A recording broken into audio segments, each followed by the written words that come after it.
BJP Ram मंदिर कब बताएगी, तारीख बताएं, तारीख बताएं, तारीख नहीं बता रहे हैं। बीजेपी ने तारीख भी बताया, मंदिर भी बनाया, और 22 जनवरी साहब अन्याय किसने किया, अन्याय किसने किया? 1947 का जब हिंदुस्तान पाकिस्तान का बंटवारा हुआ तो उस समय क्या हिंदुओं के साथ न्याय किया था नेहरू ने, गांधी ने? गांधी को राष्ट्रपिता बना दिया। गांधी ने जो लाख गाली दी जाए, अपनी माँ बहन बेटी भाई बाप किसी को कुछ भी कर सकते हैं, दांव पे लगा सकते हैं। इनकी कुछ नहीं है, उसकी औकात कुछ नहीं है। एक कीड़े की तरह नहीं, कीड़ा का भी एक औकात लेकिन उसका वो भी औकात नहीं है। मैं ऐसे बोल रहा हूँ चैलेंज करके। और जिस पार्टी में है, जिस पार्टी का नमस्कार, आप देख रहे हैं द फ्रंट न्यूज और मैं हूं आपके साथ आशीष तिवारी। लगातार सनातन और हिंदू धर्म पर वार और उसके बाद वहीं सत्ताधारी यानी बीजेपी राम मंदिर के इस भव्य स्वरूप को देने में जुट गई है और पूरी पशुपेश लगातार जारी है। आखिर में देखना ये होगा कि आखिर इनकी सोच को लेकर के आम जनमानस क्या सोचता है। सर, बार बार सनातन और हिंदू धर्म को कीड़ा मकोड़ा कह देना, सबसे पहले इस डिबेट में आपका स्वागत है। नमस्कार सर। क्या कहेंगे आप? मैं क्या कहूँ सर, अब लोगों की मानसिकता अपनी है, अपनी अपनी सोच है, और अपनी सोच के अनुसार लोग अपने जो उनके प्रकरण हैं वो देते हैं। तो अब जिनकी मानसिकता इतनी गिरी हुई है, दूसरे धर्म को लेकर के टारगेट करना या गाली देना, तो उनके बारे में कुछ कहा नहीं जा सकता। वो इंसानियत के नाम पे धब्बा है। एक के बाद एक बयानबाजी, पहले ये कि रामायण को जला देना चाहिए, मनुस्मृति को ऐसे ये कर देना चाहिए, हिंदू धर्म ही नहीं है, फिर कोई ये उठ के चलाता है, कह देता है कि ये तो कीड़ा मकोड़ा है। सबसे पहले उन्हें तो धर्म का ज्ञान नहीं है कि धर्म किसे कहते हैं, और दूसरा इंसानियत उनके अंदर नहीं है। किसी भी धर्म को देखिए, ये भारत हमारा एक ऐसा देश है पूरे विश्व में जो सनातनी है, ठीक है, और ये आस्था का केंद्र है पूरे विश्व में। और हमारे प्रभु श्री राम जी जो हैं, उनको अगर कोई बुरा और भला कह रहा है तो बहुत गलत बात है, क्योंकि उनका नाम ही क्या था, मर्यादा पुरुषोत्तम श्री राम, उनका नाम ही था, मर्यादा पुरुषोत्तम थे। उन्होंने जब उनका जब जन्म हुआ और उन्होंने क्या किया समाज के लिए, क्या उन्होंने संदेश दिया, अगर उनकी जीवन के बारे में जानते हैं तो वो इसके ऊपर कभी भी टिप्पणी नहीं करेंगे। और जो अज्ञानी है, जिनके अंदर ज्ञान ही नहीं है, तो फिर उनके लिए कुछ नहीं कर सकते। अज्ञानी कह रहे हैं? स्वामी प्रसाद मौर्य एक नेता हैं, कई बसपा में रहे, अब सपा में हैं, पार्टियां बदलते रहे और बड़े बड़े ओहदे पर रहे, आप उनको अज्ञानी कहते हैं? वो ऐसा एक कीड़ा है, मैं कीड़ा बता रहा हूँ, इस समाज में ऐसा कीड़ा है जिसे कहीं भी स्थान दिया नहीं जा सकता। खैर, अपनी राजनीति रोटी सेकने के लिए कुछ भी कह सकता है, वो उसकी मानसिकता है, और उसकी मानसिकता से ये पता चल गया कि वो किस प्रवृत्ति का आदमी है। उसका बस यही है कि समाज को तोड़ो फोड़ो और राज करो। मतलब ये नहीं कि देश में समाज में उन्नति अगर हो रही है तो उसका बढ़ावा करें, या समाज के साथ मिल करके रहें, या समाज को आगे बढ़ाएं। ये जाति और पात का जो धर्म का जो बात करते हैं ना, वो उनसे बड़ा उनसे गिरा हुआ इंसान तो दुनिया में हो ही नहीं सकता। मानवता पे वो कलंक है, और स्वामी प्रसाद मौर्य इसमें नंबर 1 है। 30 तारीख को मोदी जो है जनसभा करने जा रहे हैं, रैली करेंगे, कई योजनाओं का शिलान्यास कर रहे हैं। उसके पहले स्वामी प्रसाद मौर्य ही ने कह दिया कि हिंदू तो धोखा है। अब स्वामी प्रसाद मौर्य को हम क्या कहें? पहले स्वामी प्रसाद मौर्य से पूछिए कि तुम क्या हो, तुम कहाँ से जन्म लिए हो, तुम्हारा जो जन्म हुआ है वो कहाँ से हुआ है, किस धर्म में हुआ है? भाई देखिए, धर्म और जात पात ये हम लोग बनाते हैं, ये हमारा समाज बनाता है। भगवान जो जन्म देता है वो इंसान जन्म पैदा करता है, ना कि कोई धर्म ना कोई जात, ठीक है। अब स्वामी प्रसाद मौर्य को मैं क्या कहूँ? ऐसे लोगों का नाम लेना ही बहुत बड़ा गुनाह है। अब हमारे और आपके जैसे लोग जो हैं उनको सुर्खियों में उठा देते हैं। अब जैसे आप बोले स्वामी प्रसाद मौर्य साहब, अब स्वामी प्रसाद मौर्य क्यों नाम ले रहे हो? ऐसे लोगों को नाम ही नहीं लेना चाहिए। इनको जनता नकार चुकी है, धिक्कार चुकी है, धिक्कार है, कलंक है, ये मानवता जात के ऊपर कलंक है ये। तो इनको आप लोग जितना टारगेट करोगे, इनको जितना आप लोग ये करोगे ना, तो ये चाहते कि हम सुर्खियों में बने रहें। इनका एक ही उद्देश्य है, इनको अपनी इज्जत से मतलब नहीं है, इनको अपने किसी चीज़ से, इनको सिर्फ सुर्खियों में बना रहना है। चाहे भले ही उनके मुख पे स्याही पोती जाए, चाहे उनके ऊपर चप्पल बरसाया जाए, चाहे उनको लाख गाली दी जाए, वो उनको कोई फ़र्क नहीं पड़ता। ये सियासत की कुर्सी के लिए कुछ भी कर सकते हैं, अपनी माँ, बहन, बेटी, भाई, बाप, किसी को कुछ भी कर सकते हैं, दांव पे लगा सकते हैं। इनकी कुर्सी बनी रहनी चाहिए और इनको सुर्खियों में रहना चाहिए। बस ये इसीलिए काम कर रहे हैं और कुछ नहीं कर रहे हैं। स्वामी प्रसाद मौर्य कुछ नहीं है, उसकी औकात कुछ नहीं है। एक कीड़े की तरह नहीं, कीड़ा का भी एक औकात, लेकिन उसका वो भी औकात नहीं है। मैं ऐसे बोल रहा हूँ चैलेंज करके। और जिस पार्टी में है, जिस पार्टी का मुखिया जब उसको प्रोत्साहन दे रहा है तो वो प्रोत्साहन, वो तो कह रहे हैं कि मैं बार बार मना कर रहा हूँ कि इस तरीके वो सब वो कहावत सुने हैं ना कि हाथी के दो दांत, एक दिखाने के एक चबाने के। ये अखिलेश यादव वही है। तो खानदान मतलब बाप जो था जैसा बेटा वैसा ही होगा, उसी पथ पे चलेगा। मुलायम सिंह जी तो अब नहीं है दुनिया में, लेकिन उन्होंने जो पाप करके गए हैं दुनिया में, वो कलंक है इंसानियत के नाम पे। कलंक है। हाँ, कलंक है। राम भक्त निर्दोषों के ऊपर गोलियां चलवाना, ये क्या आप बोलते हो इसको? आप क्या समझते हो आप? वो कलंक है, कलंक था, धब्बा था, इस समाज के ऊपर धब्बा था वो। और उसी का ये है नाक टेढ़ा वाला जो है, ये अखिलेश, जो नाक में अंग करता है, इसकी बात ही नहीं समझ में आती, बोलता क्या करता है। राम मंदिर अगर हमें निमंत्रण मिला तो हम भी जाएंगे दर्शन करने के लिए। अरे वो तो राजनीति है भैया, इसके पहले क्यों नहीं गए? इसके पहले मुलायम सिंह गया, वहाँ पूछो ना इसका बाप। अखिलेश अब देख रहा है ना ये कि भाई जो सनातनी हो जाग चुके हो, जान चुके हैं, और यहाँ जाति पात का अब कोई मतलब नहीं है। यहाँ पे जनता जाग चुकी है, जनता जागरूक हो चुकी है, जनता समझ गई है कि कौन देश के साथ है और कौन देश के गद्दारों के साथ है।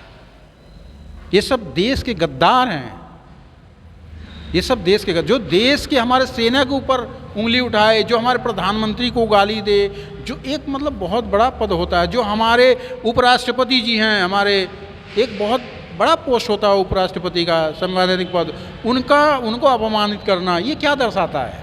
इसको क्या सोचते हैं आप? ये राहुल गांधी बोलते हैं, अरे ये सबको निगलेक्ट करो ना, इनको इग्नोर करो, ये इग्नोर करो ना। देखो ये सारी कोई पूछेगा नहीं, कुत्तों को पूछ लो, कुत्ते पाल लो, लेकिन इन नेताओं को मत पालो जो देश के साथ गद्दारी कर रहे हैं, हमारे संविधान के साथ गद्दारी कर रहे हैं, जो हमारे धर्म को गाली दे रहे हैं, जो भगवान को गाली दे रहा है, जो प्रधानमंत्री को गाली दे रहा है, वो देश का क्या होगा? वो कभी देश का हित नहीं कर सकता। देश का क्या होगा? राहुल गांधी अभी भारत जोड़ो यात्रा किए थे, अब न्याय यात्रा कर रहे हैं, कह रहे देश के लोगों के साथ जो अन्याय हुआ उनके साथ न्याय करेंगे। भाई साहब, अन्याय किसने किया? अन्याय किसने किया? 1947 का जब हिंदुस्तान पाकिस्तान का बंटवारा हुआ तो उस समय क्या हिंदुओं के साथ न्याय किया था नेहरू ने, गांधी ने? गांधी को राष्ट्रपिता बना दिया। गांधी ने जो कुकर्म किए थे उसको दर्शा नहीं सकते हम लोग। आप भाई तुम महात्मा बना दिए, लाखों हिंदुओं को मार करके, कत्ल करवा करके वो महात्मा बन गया, राष्ट्रपिता बन गया, राष्ट्र का पिता। अरे राष्ट्र का पिता भाई, राष्ट्र सर्वोपरि होता है, राष्ट्र का कोई पिता नहीं होता है, राष्ट्र के नीचे सब होते हैं, राष्ट्र सबसे ऊपर होता है। और कैसे आप लोग कहते हो राष्ट्रपिता? हमें शर्म आती है कि जो राष्ट्रपिता उसको कहता है, हमें शर्म आती है। जो लाखों हिंदुओं का कत्ल करवा करके राष्ट्रपिता बन गया, जो नेहरू लाखों हिंदुओं का कत्ल करवा करके वो चाचा हो गए, चाचा बन गए भैया। हमारे देश का हिंदू 1962 के हित के लिए राहुल गांधी काम कर रहे हैं कि नहीं, आपको नहीं लगता है? अरे वो क्या करेगा? उसको खुद नहीं पता है कि वो कौन है। जिसको अपना वजूद ही नहीं पता, वो दूसरे का देश का क्या हित करेगा? 14 राज्यों में यात्रा करेंगे, न्यायिक यात्रा करेंगे, बस 28 राज्य हैं, 28 राज्य में वो कर ले, पैदल चल ले, चाहे दौड़ के चल ले, गाड़ी में चल ले, एरोप्लेन से चल ले, हेलीकॉप्टर से चल ले, उसका कुछ नहीं होने वाला। वो पप्पू है, पप्पू, पूरा पप्पू है, पूरा पप्पू, जिसको खुद नहीं पता है कि मैं क्या बोल रहा हूँ। वो देश का भलाई क्या करेगा, न्याय क्या करेगा? वो खुद जो घोटाले में फंसा हुआ है, माँ बेटा जो खुद हेराल्ड केस में जमानत पे चल रहे हैं, वो न्याय दिलाएंगे? अरे तूने क्या किया भाई? तुम्हारे पिताजी ने क्या, तुम्हारी माँ ने क्या, तुम्हारी दादी ने क्या किया, तुम्हारे दादा ने क्या किया, नाना ने क्या किया? वो तो देखो पहले, वो तो पहले दिए बोले होते कि न्याय देते लोगों को। इतने सिखों को तुम्हारे बाप ने मरवा दिया, नरसंहार करवा दिया, न्याय दिया? तुम्हारी दादी ने कितने साधुओं को मरवा दिया, निर्दोष साधुओं को गोली चलवा दी, न्याय दिया उनके साथ? किया कभी? जो तुम न्याय करने आ रहे हो, क्या मुंह लेकर के आ रहे हो? ऐसे लोगों को जूते मार के भगाना चाहिए, जूते मार के। देश अधिकार नहीं देता है, अधिकार ऐसे लोगों को नहीं देता है। ये देश के नहीं है, देश के गद्दार हैं, ये देश के हितैषी नहीं है। ये सिर्फ अपनी रोटी रोटी के लिए जी रहे हैं, अपनी सत्ता के लिए जी रहे हैं कि हमारी सत्ता बनी रहे।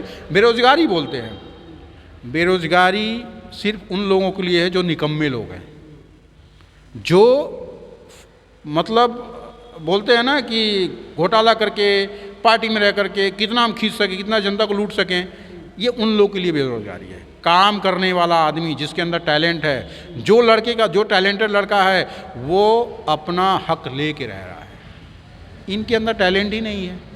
लेकिन राम मंदिर का प्रकरण लगातार जारी रहा, अब तो 22 को भव्य उद्घाटन भी होगा, लेकिन इसको लेकर के राजनीतिक दोनों तरफ गलियारों से सत्ता पक्ष अपनी तरफ बुलाने की कोशिश कर रहा है, विपक्ष उस पर अपनी आवाज़ लगा रहा है। देखिए अब 2024 का इलेक्शन है, तो इलेक्शन में सुर्खियों में आने के लिए कुछ तो इनको मुद्दा चाहिए। देश में तो कोई मुद्दा बचा ही नहीं इन लोग को कि कोई मुद्दा लेकर के आए। पहले बोलते थे कि अरे बीजेपी राम मंदिर कब बनाएगी बताएं, बीजेपी राम मंदिर कब बताएगी, तारीख बताएं, तारीख बताएं, तारीख नहीं बता रहे हैं। बीजेपी ने तारीख भी बताया, मंदिर भी बनाया, और 22 जनवरी 2024 को हमारे राम लला जी जो हमारे प्रभु श्री राम हैं वो अपनी जगह विराजमान होंगे। अब इनकी छाती पे सांप लौट रहा है, अब इनके पास कोई मुद्दा है नहीं, तो अब ये आ गए कि भैया हमें निमंत्रण नहीं दिया, तुम्हें क्यों निमंत्रण दे दें भाई? मंदिर में जाने के लिए किसी को निमंत्रण की आवश्यकता होती है? भक्ति के लिए किसी को निमंत्रण की आवश्यकता होती है? ये बताइए। कहते हैं राम मंदिर इनसे पहले तो मेरे पिताजी ने ताला खुलवाया था। भैया तो बनवाया क्यों नहीं? राम मंदिर के खिलाफ किसके वकील खड़े किए थे, किसने किए थे, ये बता दो आप। ताला राजीव गांधी ने जाके खोला था, वहाँ पे खड़ा होकर के, कोर्ट के आदेश पे खुला था। वो भी हमारे सनातनी आस्था के ऊपर, हमने उसके ऊपर में रात दिन एक किया, अभी भी उसके ऊपर लगे हैं। हमारे आस्था को, हमारे धर्म को कोई अगर गाली देगा, कोई अगर उसको टारगेट करेगा, तो ये अच्छी बात नहीं है। हम लोग कभी किसी को, किसी के धर्म को, किसी के जात को, किसी की बात को लेकर हम लोग कभी भी किसी से भी कोई बात नहीं करते। भाई सबका धर्म अपने अपनी जगह पे सही है, जिसका जो मानना है, जो जिसके तरफ है वो उसके तरफ काम करे, कोई दिक्कत नहीं। लेकिन किसी को पर्सनली टारगेट करना, किसी धर्म को टारगेट करना, ये विनाश काले विपरीत बुद्धि। जब आदमी की मति भ्रष्ट हो जाती है तो विनाश की राह पे चल देता है। तो विपक्षी पार्टियों का यही है कि वो विनाश की राह, उनका विनाश शुरू है, उनका विनाश शुरू है। गठबंधन के साथ कह रहे हैं कि इस बार हम प्रभावी रूप से विनाश करें। अरे सारे चोर हैं, सारे चोर इकट्ठा हुए हैं, ये अपनी अपनी साख बचाने में लगे हुए हैं। कहता बीजेपी धर्म की राजनीति करती है। अरे भैया कहाँ भी, किसने धर्म की राजनीति नहीं की? हमको बता दो, किसने धर्म की राजनीति नहीं की? कांग्रेस ने नहीं किया, समाजवादी ने नहीं किया, बहुजन समाजी पार्टी ने नहीं किया। ये क्या कहते हैं? कोई आता दलित का मुद्दा उठाता है, दलित। अरे भैया दलित कहाँ से आ गया? दलित शब्द क्या है? दलित शब्द का उपयोग किसने किया था? मायावती ने, ठीक है। हमारे यादव भाई यदुवंशी, अखिलेश ने किया, लालू ने किया बिहार में। भाई वो जाति पात का दिन गया, अब सिर्फ डेवलपमेंट देखना है। लोग कैसे, हमारा देश कैसे आगे बढ़े, लोगों को कैसे रोजगार मिले, कैसे आगे आगे देश बढ़ रहा है, और जनता है जो उसके साथ चल रही है। हमारे देश के लिए जो काम करेगा, हमारे राष्ट्र के हित के लिए जो काम करेगा, हमारी सुरक्षा के लिए जो काम करेगा, हमारी देश की जनता उसके साथ। बहुत बहुत धन्यवाद सर।